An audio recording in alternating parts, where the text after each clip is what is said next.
Good morning. Ngasigi video happening yumnase ko ma'am. Ngasi se tang ani ko August ki yumza kaisha numit. Ado yumza kaisha oraganina kena ngasi se green season abi be ai ko.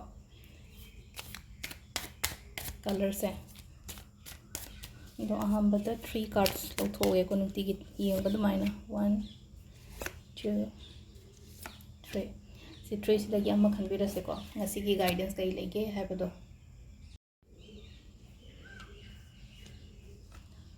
First किसे यामना balance तौरगा चटपा दरकार रोइको साउबा यादे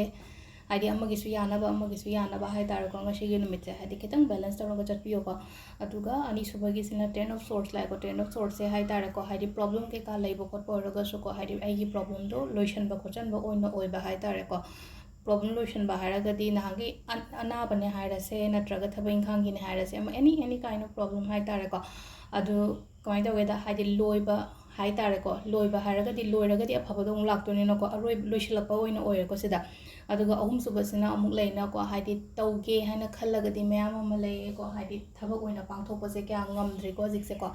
अदुदा high तारे थबकतो पांगथोकपिनबा high तारेको पांगथोकपिनबा चंगझलो अदुगी लंबीदुदा high तारेको खल्लगा अदुम लैरनोबा तौगे हाइना खल्लगदिको चंगझलगा तौबिबा high तारे थबक ओइरो मी उनबा ओइरो मी worry साबो ओइरोको अदुम हाइदि तौसिरा तौरसिरा नत्रगा सासिरा सारोसिरा काना दान खल्लगा लैबदो high तारेको